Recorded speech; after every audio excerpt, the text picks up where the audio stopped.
ಇಡೀ ನಮ್ಮ ಕರ್ನಾಟಕದ ಎಲ್ಲ ಜಮೀನಿನ ಮಾಲೀಕರಿಗೆ ಹಾಗೂ ಫ್ಲಾಟ್ ಖರೀದಿ ಮಾಡಿರುವ ಆಸ್ತಿ ಮಾಲೀಕರಿಗೆ ಸೇರಿದಂತೆ ಮನೆ ಖರೀದಿದಾರರಿಗೆ ಹೀಗೆ ಎಲ್ಲ ಆಸ್ತಿಗಳ ಮಾಲೀಕರಿಗೆ ರಾಜ್ಯ ಸರ್ಕಾರದಿಂದ ಹೊಸ ಆದೇಶ ಜಾರಿ ಮಾಡಲಾಗಿದ್ದು, ರಾಜ್ಯದ ಕಂದಾಯ ಇಲಾಖೆ ಹಾಗೂ ನೋಂದಣಿ ಮತ್ತು ಮುದ್ರಾಂಕ ಇಲಾಖೆ ಹಾಗೂ ಕರ್ನಾಟಕ ಸರ್ಕಾರದಿಂದ ಹೊಸ ರೂಲ್ಸ್ ಜಾರಿ ಮಾಡಲಾಗಿದ್ದು, ಈ 12 ಬಗೆಯ ದಾಖಲೆಗಳಿದ್ದರೆ ಮಾತ್ರ ಆಸ್ತಿ ನಿಮ್ಮದಾಗುತ್ತದೆ. ಈ ಹೊಸ ನಿಯಮವನ್ನು 2026ರಿಂದ ಇಡೀ ರಾಜ್ಯದಾದ್ಯಂತ ಜಾರಿಗೆ ಬಂದಿರುತ್ತದೆ. ಬನ್ನಿ, ನೀವು ಕೂಡ ಮನೆ ಅಥವಾ ಫ್ಲಾಟ್ ಅಥವಾ ಜಮೀನು ಅಥವಾ ಹೊಲ ಹೊಂದಿರುವ ರೈತರಾಗಿದ್ದರೆ ಅಥವಾ ಆಸ್ತಿಗಳ ಮಾಲೀಕರಾಗಿದ್ದರೆ ತಪ್ಪದೆ ಈ ವಿಡಿಯೋಗೆ ಈಗಲೇ ಒಂದು ಲೈಕ್ ಮಾಡಿ.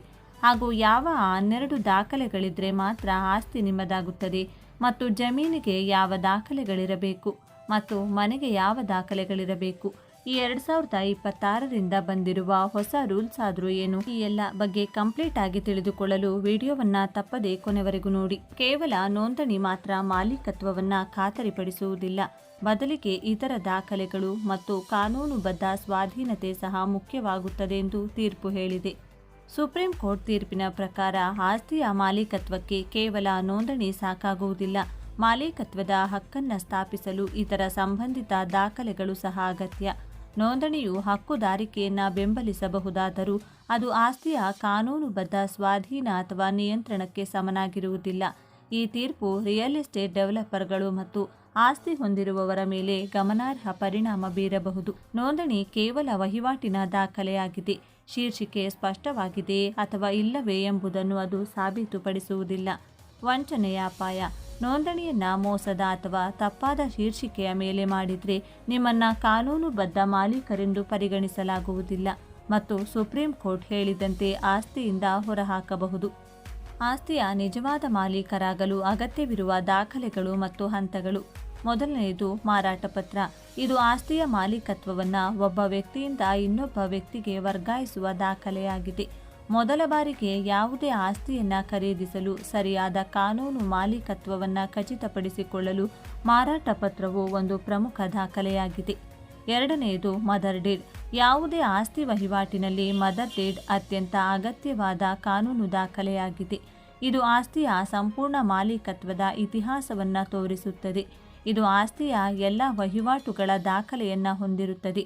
ವಿಶೇಷವಾಗಿ ನೀವು ಅದರ ಬದಲಿಗೆ ಬ್ಯಾಂಕಿನಿಂದ ಸಾಲವನ್ನು ತೆಗೆದುಕೊಳ್ಳಲು ಬಯಸಿದಾಗ ಈ ದಾಖಲೆಯು ಅವಶ್ಯಕವಾಗಿದೆ.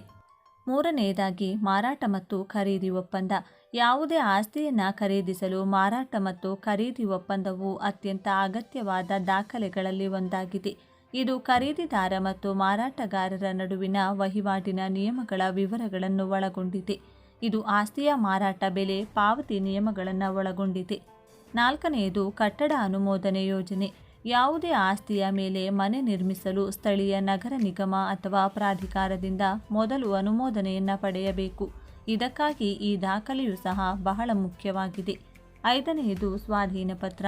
ಇದು ಆಸ್ತಿಯ ಮಾಲೀಕತ್ವವು ಒಂದು ಪಕ್ಷದಿಂದ ಇನ್ನೊಂದು ಪಕ್ಷಕ್ಕೆ ವರ್ಗಾವಣೆಯಾಗಿದೆ ಎಂಬುದನ್ನು ಸಾಬೀತುಪಡಿಸುವ ಕಾನೂನು ದಾಖಲೆಯಾಗಿದೆ. ಈ ಪತ್ರವನ್ನು ಬಿಲ್ಡರ್ನಿಂದ ನೀಡಲಾಗುತ್ತದೆ. ಇದರಲ್ಲಿ ಖರೀದಿದಾರನು ಯಾವ ದಿನಾಂಕದಿಂದ ಆಸ್ತಿಯನ್ನು ಸ್ವಾಧೀನಪಡಿಸಿಕೊಳ್ಳಬಹುದು ಎಂದು ಹೇಳಲಾಗುತ್ತದೆ. ಆರನೆಯದು ಪೂರ್ಣಗೊಳಿಸುವಿಕೆ ಪ್ರಮಾಣಪತ್ರ. ಇದು ಕಟ್ಟಡದ ನಿರ್ಮಾಣವು ಸ್ಥಳೀಯ ನಿಯಮಗಳಿಗೆ ಅನುಗುಣವಾಗಿ ಮಾಡಲಾಗಿದೆ ಮತ್ತು ಅದನ್ನು ಪುರಸಭೆ ಅಥವಾ ಅಭಿವೃದ್ಧಿ ಪ್ರಾಧಿಕಾರದಿಂದ ಪರಿಶೀಲಿಸಲಾಗಿದೆ ಎಂಬುದನ್ನು ಸಾಬೀತುಪಡಿಸುವ ದಾಖಲೆಯಾಗಿದೆ. ಯಾವುದೇ ಪ್ರದೇಶದಲ್ಲಿ ನೀರು, ವಿದ್ಯುತ್ ಮತ್ತು ಒಳಚರಂಡಿಯಂತಹ ಅಗತ್ಯ ಸೌಲಭ್ಯಗಳನ್ನು ಪಡೆಯಲು ಈ ಪ್ರಮಾಣಪತ್ರ ಅಗತ್ಯವಿದೆ. ಏಳನೆಯದು ಖಾತಾ ಪ್ರಮಾಣಪತ್ರ.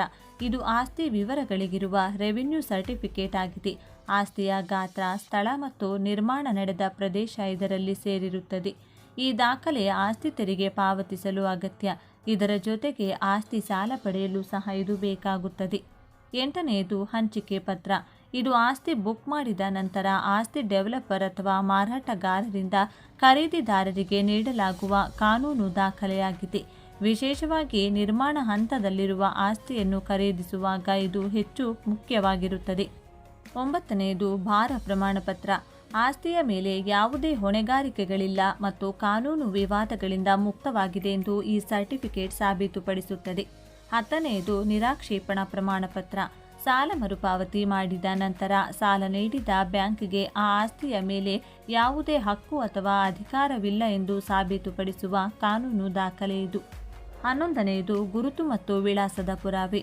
ನೀವು ಆಸ್ತಿ ಖರೀದಿಸಿದರೆ ಮಾನ್ಯ ಐಡಿಗಳಾದ ಆಧಾರ್ ಕಾರ್ಡ್, ಪ್ಯಾನ್ ಕಾರ್ಡ್ ಅಥವಾ ಪಾಸ್ಪೋರ್ಟ್ ಇರುವುದನ್ನು ಖಚಿತಪಡಿಸಿಕೊಳ್ಳಬೇಕು.